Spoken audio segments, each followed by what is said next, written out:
Good evening and welcome to Spotlight, a weekly series of investigative reports from around the world. I'm Mark Hertzgaard in San Francisco, and tonight the spotlight is on biological weapons and the CIA. Remember the anthrax scare? Shortly after the September 11 terrorist attacks, Americans were frightened anew when packets of anthrax were mailed to a handful of journalists and members of Congress. 18 months later, just where that anthrax came from remains a mystery. But the most likely source, say investigators, is the U.S. government itself. The American military's work in this field began during World War II in response to Nazi Germany's pursuit of biological weapons. After the war, the U.S. effort expanded to include experiments with LSD. Years before it became part of the 60s counterculture, LSD was being administered by the CIA, not only to loosen the lips of prisoners under interrogation, but to test the battlefield reactions of unsuspecting American soldiers. Tonight's film tells the story of a CIA agent who helped run these covert programs and may have been murdered because of it. In 1953, Frank Olson plunged to his death from a 13th floor hotel window in New York City. The CIA man who was in the room with Olson said he jumped. An autopsy demanded 40 years later by Olson's son concluded he was pushed. I'll be back afterwards with an update. For now, here is Codename Artichoke. Frederick, Maryland. More than 40 years after his death, the body of former CIA scientist Dr. Frank Olson has been exhumed. Olson's son Eric is convinced his father was murdered by agents of the American government because he wanted to leave the CIA. Dr. Frank Olson was an expert for anthrax and other biological weapons and had top security clearance. Forensic pathologists at George Washington University performed an autopsy and concluded that Olson probably was the victim of a violent crime.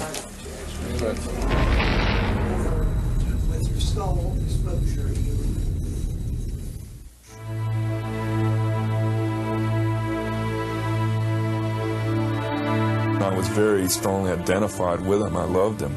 And I'm sure that's why, in the end I came to, take on this task of trying to figure out what had become of him.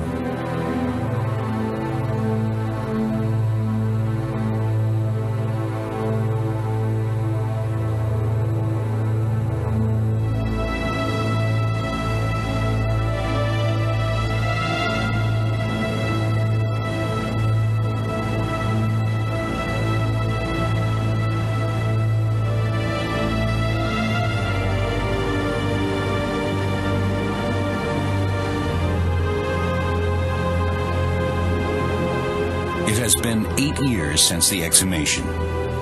Eric Olson is still searching for the reasons behind his father's death in November of 1953. Eric was 9 years old at the time. It's a quest he inherited as the oldest of 3 children, to solve the mystery of their father's death. My real memories of my father are not very, many or very clear, because the trauma of his death really kind of darkened a lot of these memories. His death was, so dark and so unmentionable. I mean, after he died, it was a subject that one couldn't really go near. Eric Olson has returned to live in the house his father built for the family in Frederick in 1950.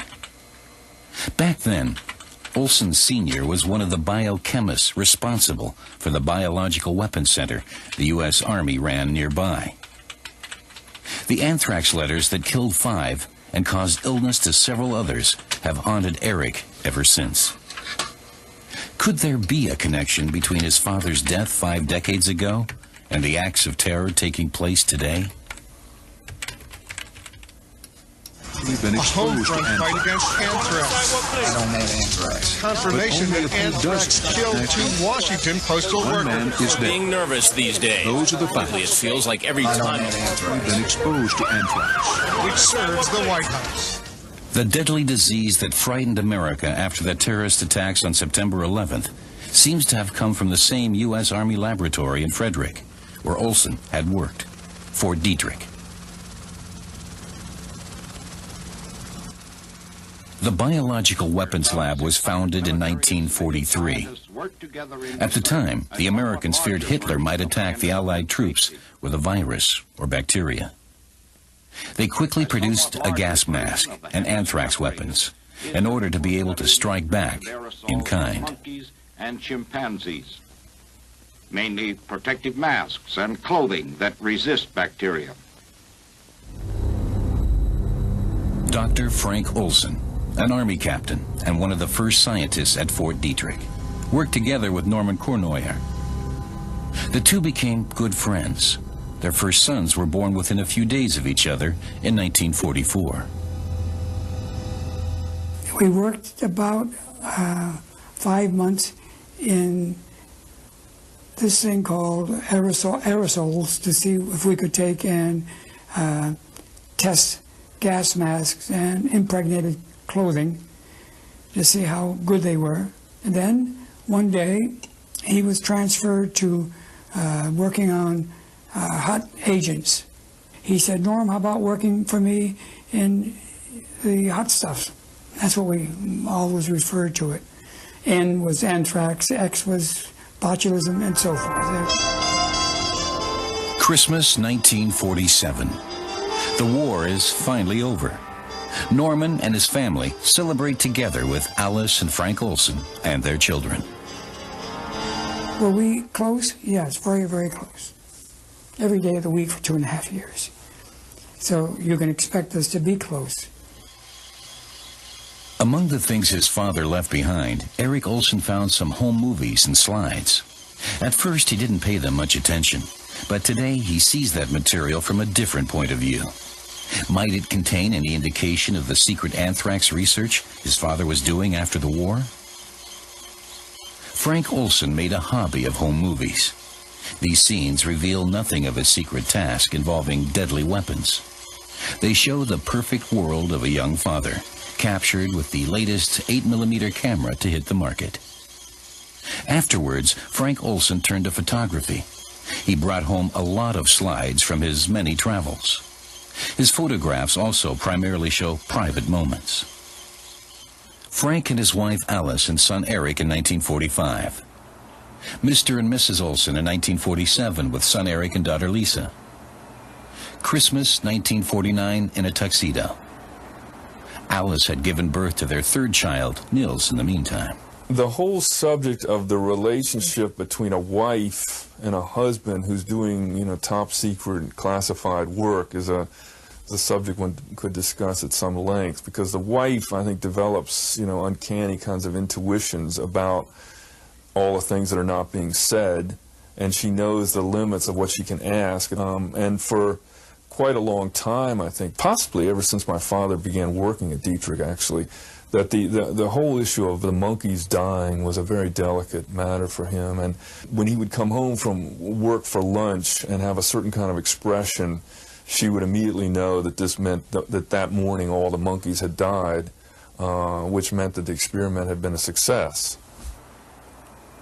Arthur Vidic is Frank Olson's brother-in-law. Their families regularly spend their summer vacation together.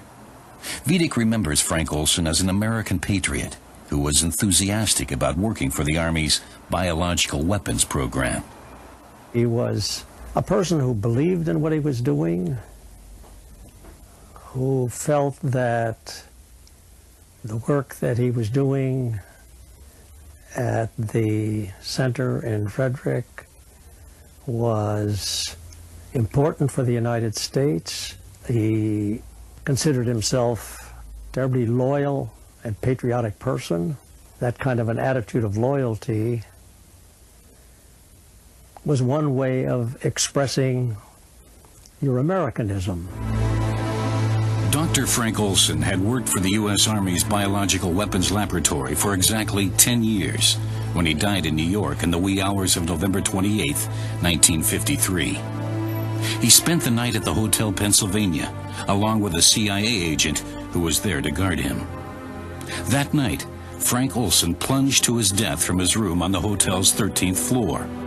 It was said through a closed window.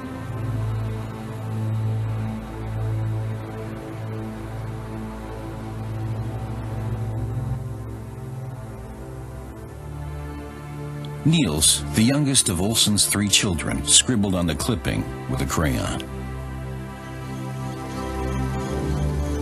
I was simply told that, you know, your father has had an accident and he's died.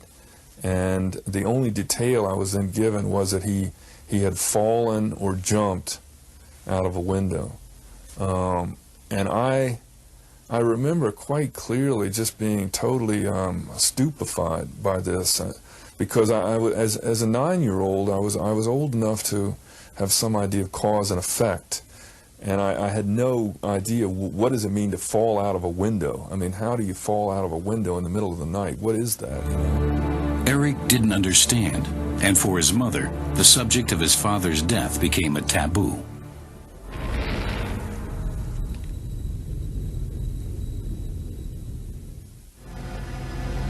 The search for the circumstances surrounding the mysterious death of Dr. Frank Olson begins in 1945 with the liberation of the concentration camp at Dachau, Germany. American troops discovered the corpses of hundreds of prisoners who had been murdered or starved to death. Many of the survivors told U.S. doctors about cruel experiments the camp's doctors carried out using disease, germs, and various drugs. A few weeks later, at Konsberg Castle north of Frankfurt, the scientific elite of Nazi Germany is arrested and questioned by American officers. The name of the project is Operation Dustbin. The American military hopes to evaluate and exploit the findings German researchers made during the war. Among the prisoners at Konsberg Castle is rocket scientist Professor Hermann Oberth, who collects autographs from his colleagues. Some of the leading scientific experts in Nazi Germany had been involved in biological warfare, testing the effects of deadly germs on human beings in Dachau and other concentration camps. One of them was Professor Kurt Blume. Blume was the Third Reich's Deputy Surgeon General and the man behind German research into biological weapons. Blume will be among those charged in the case against concentration camp doctors brought before the military tribunal in Nuremberg. He will face the death penalty. In spite of the fact that there is enough evidence against him, Kurt Blume will be acquitted in Nuremberg. The Americans have other plans for him.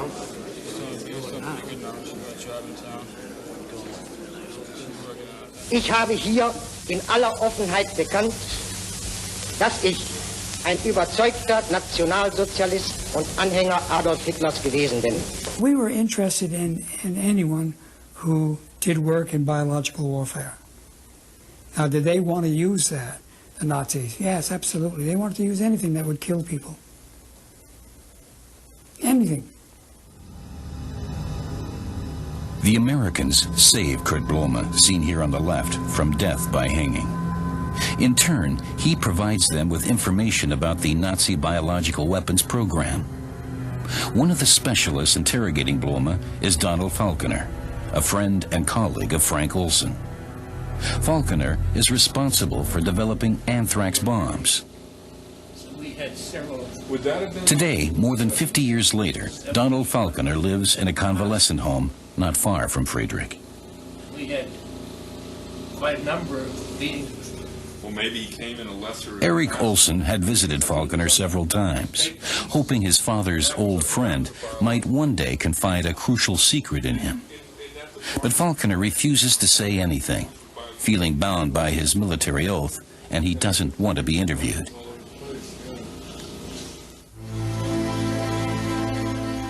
In one of his father's films, immediately following images of his grandfather, Eric discovers a sequence that seems to show secret crop dusting flights that took place in 1947. Using the findings of Blume and other Nazi scientists, the Americans experimented with artificial diseases capable of destroying crops. After this short clip, more family pictures of the children. Meanwhile, in Fort Detrick, a massive arms program is taking place with bacteriological weapons, primarily anthrax spores, which have proven to be highly resistant and therefore suitable for biological warfare. Anthrax is cultivated in this building, then placed in bombs. The Americans are concerned about the Soviets' biological arsenal. If the Cold War should ever turn hot, deadly bacteria might be used as weapons. The Army demands ample weapons at the ready. Frank Olson often accompanies the Air Force to test germ warfare in the field, for example on the Caribbean island of Antigua. These tests are carried out to monitor the spread of diseases under realistic conditions. Most of the tests Olson's team carries out in the Caribbean and on the Alaskan tundra deal with relatively harmless bacteria, but some tests are conducted using actual pathogens called hot stuff. We didn't use anthrax, we used Bacillus glabigii, which is very similar an spore as anthrax is. So to that extent, we did do something that was not kosher, because we picked it up all over. I mean, it was picked up months afterwards. We'd ride in limousines. It's an easygoing life they led, but they have a secret mission. In California, Olson and his team drive up the Pacific coast in a yellow convertible to prepare an experiment to take place over San Francisco Bay. Spores will be released in order to test the city's vulnerability to an act of Russian sabotage. Frank Olson loves life and has little interest in following rules. His unconventional manner seems inconsistent with his job working for the Army. In October of 1949, Olson is suspected of disclosing government secrets. He is interrogated by military intelligence. Olson was mildly impatient with the questioning conducted during the course of this interview. This attitude is regarded as typical by persons at Detrick who are acquainted with him. Olson is violently opposed to control of scientific research, either military or otherwise, and opposes supervision of his work. He does not follow orders and has had numerous altercations with MPs. He was very, very open and not scared to say what he thought. For that matter, to the contrary. He didn't give a damn. Frank Olson pulled no punches at any time. And I don't know, I think that that's what they were scared of, I'm sure. He did speak out anytime he wanted to. And so, was he going to be caught on this? Could be. Could be.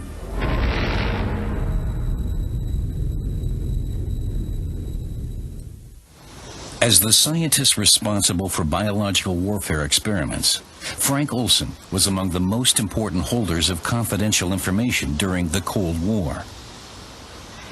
November 1953. 4 years after he was suspected of disclosing secrets, an accusation that was never proved. During a trip to New York, Olson is accompanied by a CIA agent who watches him constantly, never leaving his side. Olson and the CIA agent take a room in the famous Hotel Pennsylvania. So, what are they doing in New York?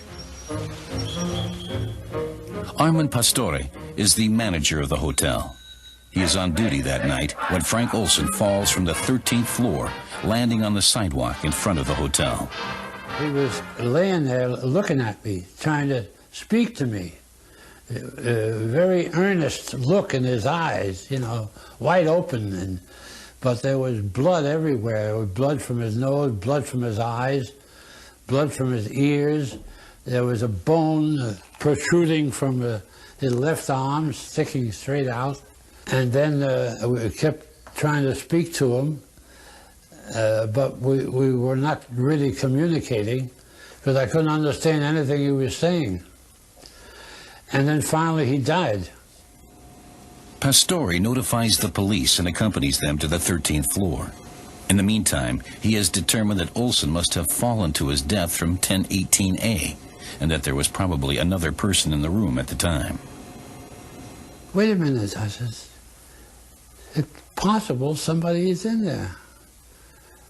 And then they became alert and they pulled their guns out. So if you open the door, we'll go in. So I opened the door with my key, and they rushed in. And here this guy was sitting in the commode with his hands on his knees, his head up, hands up to his head. And they said, "What happened?" Cops said, "What happened?"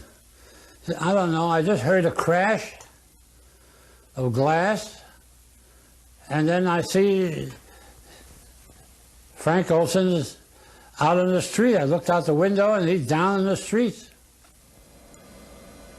The CIA shadow testifies that he was fast asleep and didn't hear Olson get out of bed. He can offer no explanation for the suicide. He has nothing else to say. He makes no statement regarding the reason the two were visiting New York. The case is closed quickly. No one is interested in the telephone call that someone made from Olson's room immediately following his death. So the operator said, "Yeah, there was one call out of that room." And I said, "Yeah." I said, what was the conversation?" He said, "Well, the man in the room called this number out in Long Island, and he said, 'Well, he's gone.' And the man on the other end said, 'Well, that's too bad.' And they both hung up." Was that the CIA agent reporting that he had solved the Frank Olson problem in the Hotel Pennsylvania? Eric Olson in New York. For years now, he's been searching for witnesses who might know something about his father's death, which he considers to be a murder perpetrated by the CIA. He wants to know the motive. Was the government afraid Frank Olson might reveal state secrets? The recent terror attacks involving anthrax were a shock to Eric. Anthrax killed 2 Washington postal workers. We're being nervous these days. Those are the facts. It feels like every time we've been exposed to anthrax, which serves the White House. Eric finds himself wondering about a lot of things. Was the anthrax terrorist one of our own? Is that the reason he hasn't been caught? Because he knows something no one else should find out about. A secret his father knew too? In a suburb of New York, Eric Olson meets longtime CIA veteran Ike Feldman. In the 50s, he worked in drug enforcement. At least, that was the official version. Although Feldman never met Eric's father personally, he discovered some information about the circumstances of his death. Well, the source that I had was the New York City Police Department, it was the Bureau of Narcotic Agents, and it was the CIA agents themselves. They all saying the same, that he was pushed out the window, that he didn't jump. People who wanted him out of the way said that he talked too much, and he was telling people about the things that he'd done, which was American secret. If you work on a top government secret, city secret, state secret, and it spills out to people that you shouldn't know, there's only one way to do it: kill him.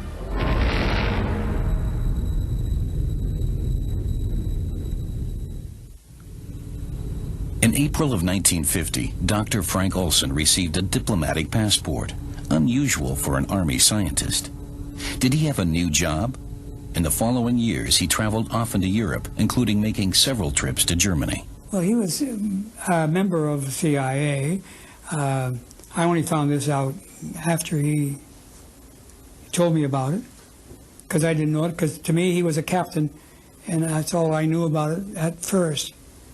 But it turns out that he was a CIA agent, and he stayed on, and right on through to 1953.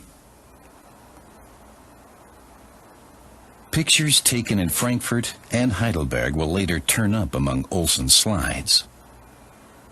These cities were home to the U.S. Army's most important facilities in Germany. There is also a picture of the top-secret CIA headquarters in Germany, located in the building of IG Farben, in the heart of Frankfurt. What is Olson's new assignment? He is now working in an area that has nothing to do with biological weapons. Here, in the German offices of the CIA, the biochemist is conducting important conversations with U.S. intelligence officers.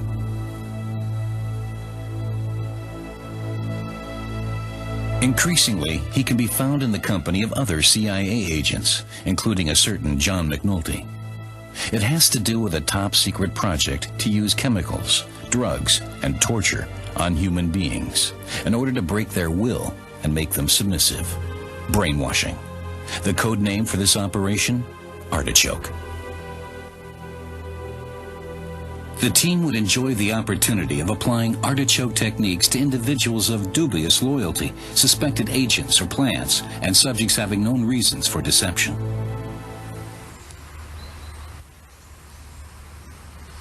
In Ober-Ursel in the Taunus Hills north of Frankfurt, hidden in old half-timbered houses, the U.S. Army led a quiet little interrogation center, Camp King. It was primarily Soviet agents and defectors from East Germany who were kept here, people the CIA considered to be communist spies. Special teams, the so-called rough boys, interrogated the prisoners. Former SS member Franz Gaidosch was hired just after the war by the Americans to tend the bar in the officers' mess at Camp King. Sometime in the year of 1952, in the top-secret interrogation center, Gaidosch runs across another German, Professor Kurt Blume. For a long time, Blume was a doctor at Camp King. He also ran the clinic. He was a protege of the Americans and had been a concentration camp doctor. He conducted experiments. The American officers who lived the good life at Camp King aren't disturbed about Blume's past. Was the former concentration camp doctor expected to lend his experience for their own planned experiments on human beings? A CIA consultant began planning the artichoke experiments as early as September of 1951. The conversations at Ober-Ursel pointed up signs and symptoms of drugs that might be used. We should look into the use of amnesia-producing drugs. Of course, their methods were not humane. They exerted a lot of pressure. There are ways of breaking people. At Camp King, they were notorious, the rough boys. Anything somebody didn't want to reveal, they would try to get it out of them.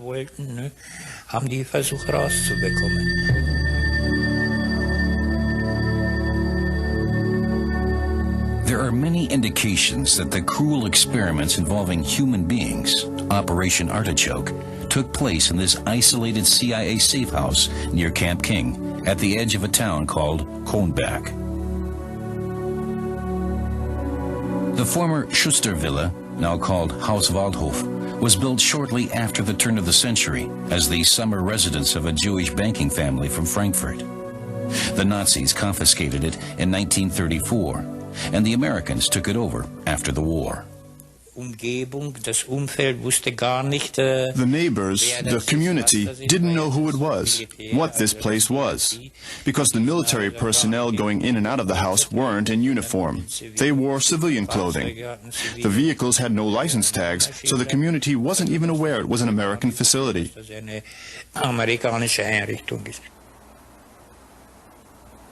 At Haus Waldhof, in June 1952, the CIA begins conducting brainwashing experiments using various drugs, hypnosis, and probably torture. One of the top secret protocols documents a Russian agent being pumped full of medication.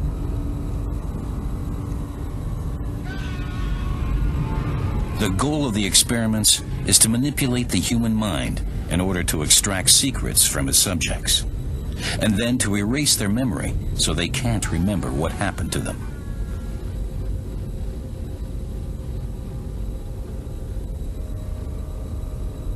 Dr. Frank Olson arrived in Frankfurt on June 12, 1952, from Hendon Military Airport near London. He left the Rhine-Main region 3 days later, on June 15th. On June 13th, experiments are conducted with patient number 2, a suspected Soviet double agent. He was troubled after he came back from Germany one time. He came back and he told me, he said, "Norm, I'll tell you right now, you and I never talked about this, but hey, you know, we're both grown-ups, and this was rough. He said, Norm, you would be stunned by the techniques that they used. They made people talk. They brainwashed people. They used all kinds of drugs, all kinds of torture. The CIA's unscrupulous experiments on human beings continued the Nazi drug experiments they learned of during the liberation of the Dachau concentration camp. They were using Nazis. They were using prisoners. They were using Russians. And they didn't care whether or not they came out of it or not.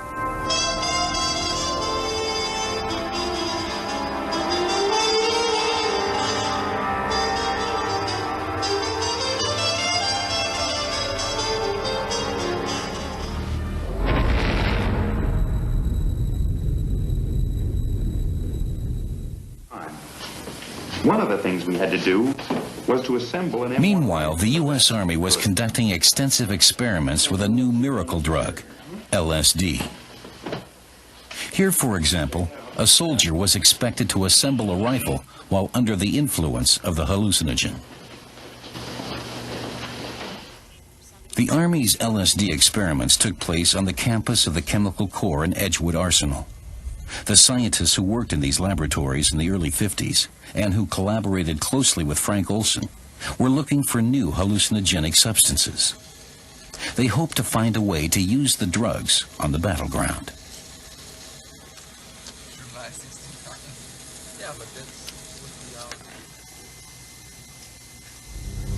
A chemist from former Nazi Germany, Dr. Fritz Hoffmann, had been hired a few years earlier to spur the search for new behavior-modifying substances. Immediately after the war, he courted the Americans, seeking to ensure a job in the United States. There was an interest in the U.S. during that time in looking at mood-altering drugs, from LSD to conucleomethyldimensolate and other possible mood-altering drugs. Fritz was interested in that area as well. Several weeks later, on a windy... After its experiments on soldiers, the Army saw potential in using LSD and other drugs to sedate and dope enemy troops. In short order, it would be possible to conquer territory without a fight. His physical actions were noticeably slower.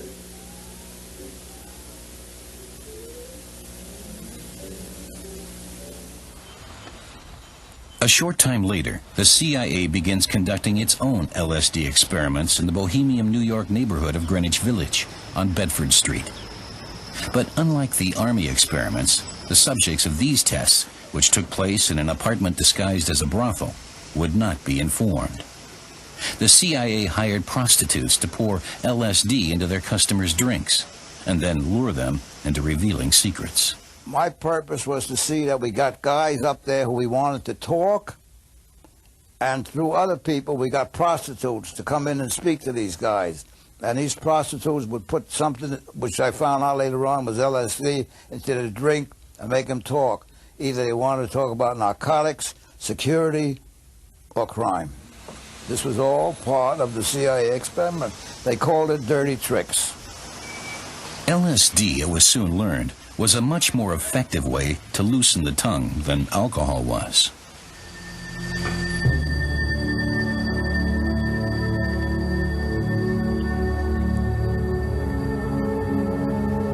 Deep Creek Lake in western Maryland, a 3-hour drive from Washington. In an isolated vacation house at the edge of the lake, the CIA's Dirty Tricks Department converged here for a meeting with 10 of its scientists in November 1953. The meeting is about artichoke. According to the invitation, it was a conference for sports journalists. But in reality, the participants, one of them Frank Olson, were to be placed under the influence of LSD. One of the drinks has been spiked. Later, it will be said the CIA was conducting a kind of self-test, but without the knowledge of the participants. I don't think, again from what I heard, that he was drugged because he was a security agent. He was drugged because he talked too much.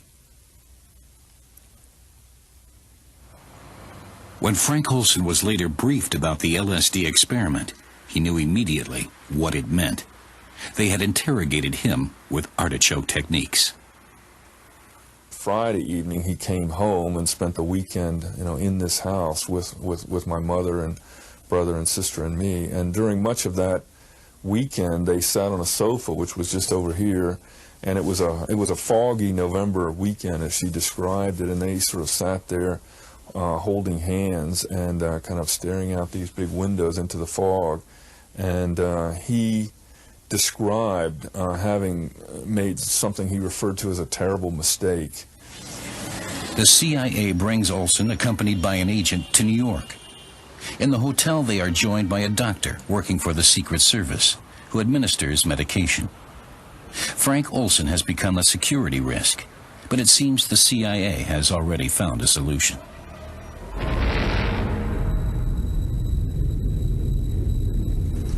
They're there, but 40 years later, at the Institute for Forensic Medicine at George Washington University, the body of Dr. Frank Olson has been exhumed and is undergoing an autopsy. Eric wants clarity once and for all. And as it turns out, the results of the first autopsy in 1953 in New York were manipulated.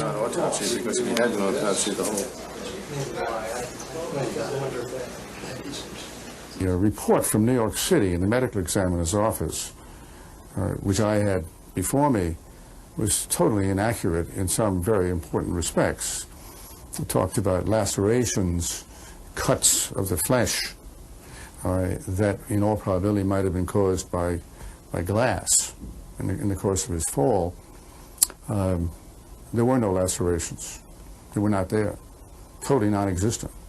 We also noticed immediately that he had a hemorrhage, which we call a hematoma. It's what we call a subgaleal hematoma, which is under the skull by the frontal bone. That is only reasonably explainable as having occurred by reason of his being, shall we say, silenced, being rendered unable to defend himself so that he could be tossed out the window.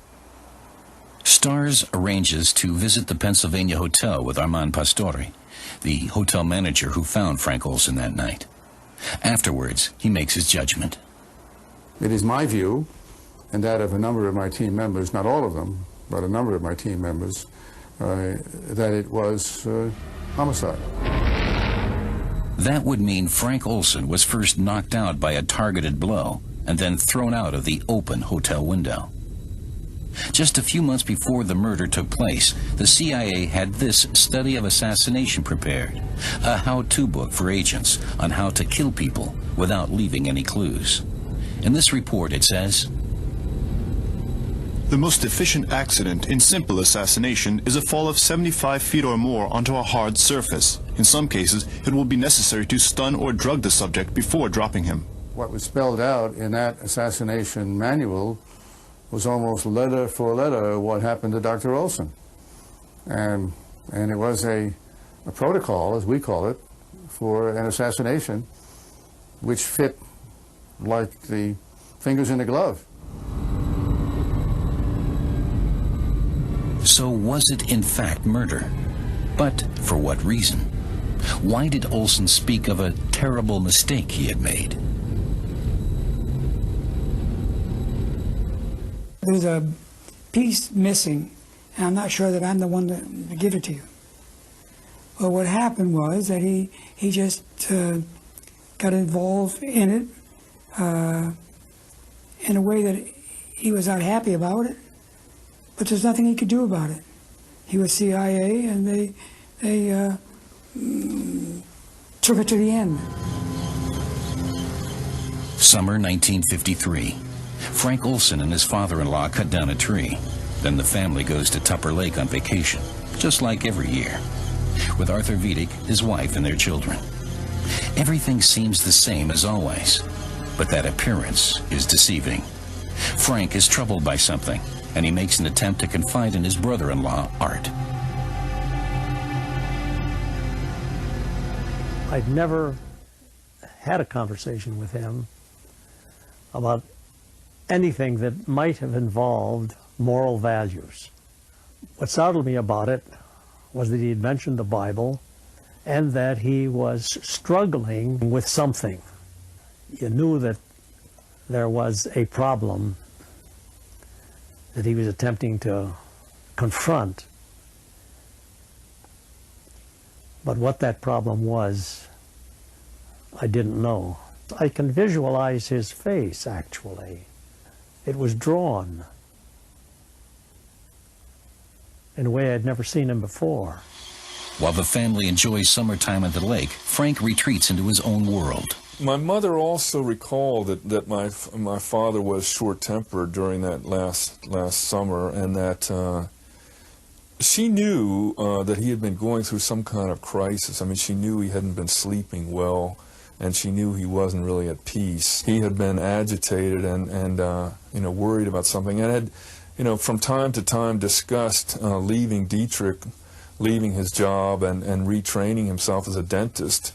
And she had encouraged him to do this, if that's what he wanted to do. In Asia at the time, a bitter war was going on between Allied U.S. troops against the North Koreans and Chinese.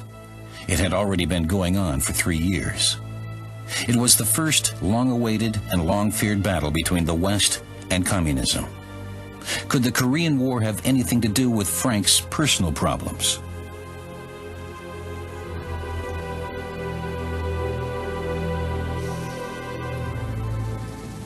He still has an office here in Fort Detrick, in the U.S. Army Center for Biological Weapons. At the same time, he is working for the CIA. Among the tasks of the Dirty Tricks Department in Building 1412 are brainwashing, drugs, and torture, as well as murder by means of poisons and bacteria. On July 17, 1953, Olson celebrates his 43rd birthday with friends. A few days later, he leaves for the last trip he will ever take. He took his movie camera. First stop, London. First objects filmed, Big Ben and a parade on the Mall. Then on to Paris. Near the Eiffel Tower, his 2 CIA colleagues sit in a sidewalk cafe and watch pretty French girls go by. On the left is John McNulty.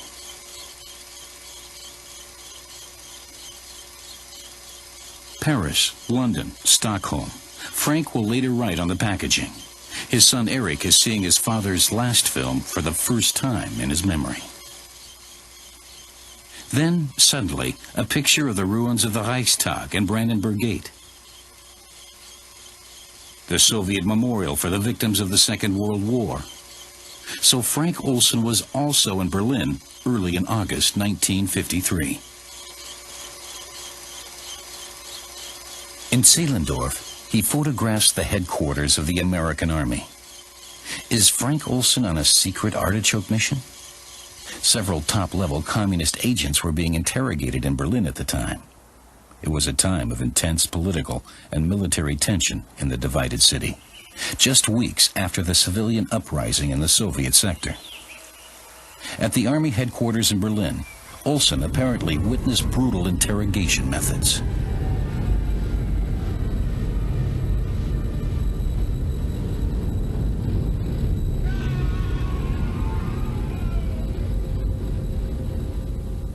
When he came back from Germany the last time, he sounded different. When he talked to me, he said, I can probably tell you things that I can't tell other people because you're still in top secret material, but the people that he saw in Germany went to the extreme. And he said, Norm, did you ever see a man die? And I said, no. And he said, well, I did. They did die. Some of the people that were interrogated died. So you can imagine the amount of work that they were doing on these people.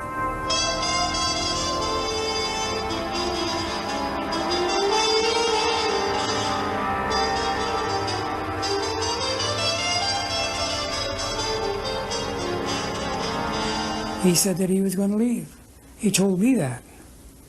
He says, I'm getting out of that CIA, period. In Korea, it's just a matter of days before the first American prisoners of war will be released.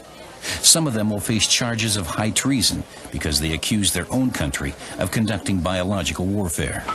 When my son asked me what I did in Korea, how can I tell him that I came over here and dropped germ bombs on people, destroying and bringing death and destruction? How can I go back and face my family? Are their accusations accurate, or are they themselves the victims of communist brainwashing? One thing is for certain, back home in freedom, the soldiers making these confessions will be interrogated again, using drugs and torture by their own people. All hands agreed that among the returning POWs from Korea, the hardcore group and those who had been successfully indoctrinated were excellent subjects for artichoke work. The American soldiers who claimed to have committed biological warfare were apparently manipulated using artichoke techniques. This is documented in CIA papers, and indeed, all discredited their confessions. I did sign a confession relating to germ warfare, but the statements contained in this confession were false. They were obtained under duress from the Chinese communists. And by making these statements, I deliberately attempted to put in as much as was false and ridiculous as I could possibly get away with. I took an oath when I left the Army I wouldn't talk about that. I'm sorry. The Korean War Memorial in Washington honors the Americans who died in that fight. Of those who returned, some were interrogated by the CIA using cruel methods and forced to rescind their confessions. But were the confessions the truth? Did the Americans in fact use biological weapons in the Korean War as a test? And was this the secret Frank Olson knew and might disclose? This fits with what my mother had always said: Korea really bothered your father. Finally, when one of my father's colleagues, within the past year only, told me that, my father had come to understand that Korea was the key thing, and that they were using biological warfare methods in Korea. So, and then I proceeded to ask him, well, what about the germ warfare confessions? That this was alleged to be by the American government. These confessions made by the American servicemen were immediately discredited under the idea that these were manipulated and produced only by the effect of brainwashing. And at that point, my father's colleague looked at me and he said, as if to say, read my lips, he said, it wasn't all brainwashing. Would this colleague, Norman Kuhnoyer, repeat this statement in front of the camera? He has never made a public statement, neither about Frank Olson nor about biological warfare in the Korean War. Will he, now in his 80s, pay last respects to his old friend Frank Olson, and to Frank's son Eric, who takes part in this conversation? I took an oath when I left the United States Army that I would never divulge that type of stuff. You divulged it to me. You can't prove it, can you? I can assert it. I mean, you told me. Hearsay. So you don't want to say it? No, I don't want to say it. But there were people who had biological weapons, and they used them. I won't say any more than that. They used them.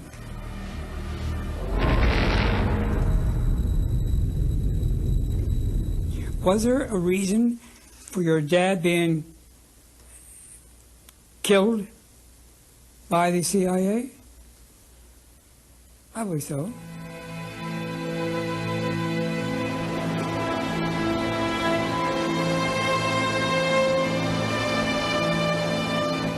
Around Frederick, Maryland, where Frank Olson lived while working for both the U.S. Army's secret biological warfare program and the CIA, the FBI is still looking for the anthrax terrorist. For months, the largest investigation in the history of American criminal justice has been underway. Should the perpetrator be accused and the case come to court, the government in Washington might be forced to reveal what Eric Olson believes is top secret information about illegal research on biological weapons, about the use of anthrax in the Korean War, and about his father's murder.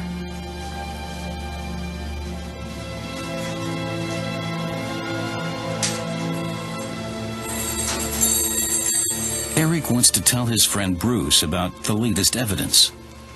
Bruce has been at his side throughout his years of research. Once in the summer of 1975, the American government didn't hesitate to see to it that the truth was not made known. The conspiracy originated at the top, in the White House, initiated by Donald Rumsfeld and Richard Cheney. It had just been learned that the CIA allegedly drugged its employee Frank Olson with LSD before his supposed suicide. Rumsfeld and Cheney, heads of the White House Chiefs of Staff, at the time recommended to President Gerald Ford that he apologize to the family in the name of the government and to support retribution in order to prevent worse things from happening. That's the content of this White House memo. There is the possibility that it might be necessary to disclose highly classified national security information in connection with any court suit or legislative hearings. 10 days later, Ford hosted the Olson family and apologized. This allowed him to remain silent about state secrets and the true reasons for Frank Olson's death. What this means for me is that, national security homicide is not only a possibility, but really it's a necessity when you have a certain number of ingredients together. If you're doing top secret work that is immoral, arguably immoral, especially in the post-Nuremberg period, and arguably illegal, and at odds with the kind of high moral position that you're trying to maintain in the world, you have to have a mechanism of security which is going to include murder. The two politicians who collaborated in the conspiracy in 1975, Rumsfeld and Cheney, are back in power as Vice President and Secretary of Defense of the government of the United States. The Frank Olson case, it seems, is far from closed, even 50 years later. That, at least, is one thing of which Olson's son is now certain.